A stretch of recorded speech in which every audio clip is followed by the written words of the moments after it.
Following the deadly massacre in Las Vegas, calls are growing to either ban or restrict the use of bump stocks, a device that can be attached to a semi-automatic rifle that allows it to mimic its fully automatic cousins.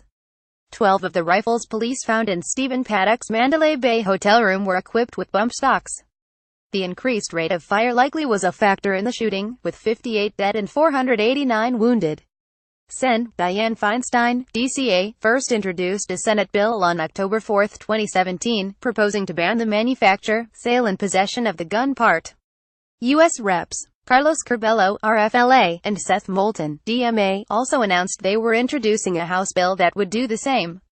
This might be small, but I think a very important step towards moving to a more rational conversation about sensible gun policy in this country, Curbelo said.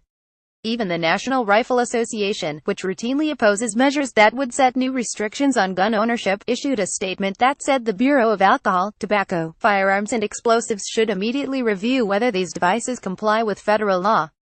President Donald Trump said we'll be looking into the proposed ban on bump stocks. Meanwhile, many members of Congress seemed unfamiliar with the devices.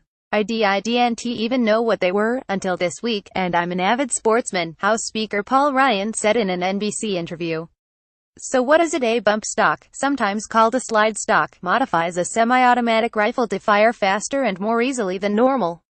A bump stock or slide stock, shown here on an AR-15 style rifle, uses the recoil of a semi-automatic rifle to bump the trigger against the shooter's finger, allowing for a higher rate of fire without squeezing the trigger repeatedly.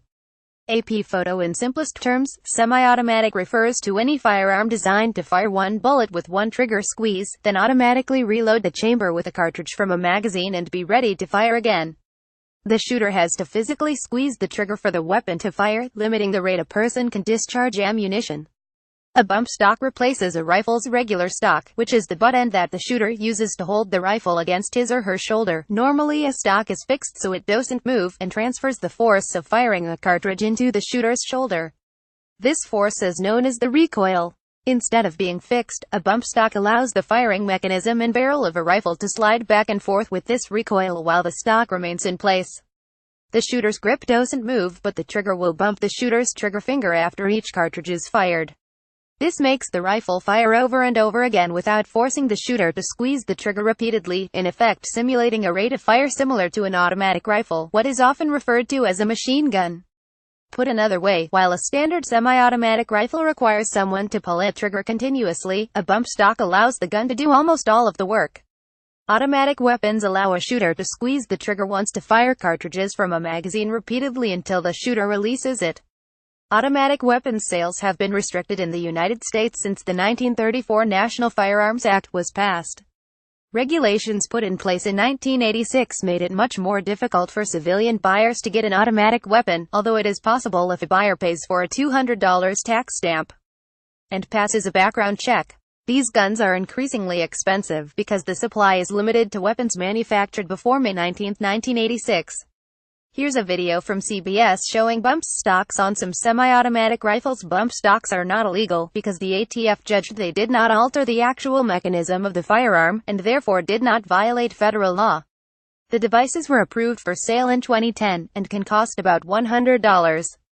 U.S. Rep. Steve Scalise, a Louisiana Republican who was shot in June at a GOP baseball practice, was another member of Congress who was unfamiliar with bump stocks before the Las Vegas massacre.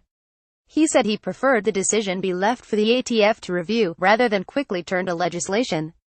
I do think it's a little bit early for people to say they know what to do to fix this problem, Scalise told Meet the Press host Chuck Todd. There also are many similar devices that allow shooters to boost a semi-automatic gun's rate of fire. Trigger activators are essentially cranks or similar devices that fit into the trigger guard and depress the trigger repeatedly faster than a human could. There are also trigger assemblies that work in a similar fashion to bump stocks, or even a cumbersome glove that will activate a trigger over and over.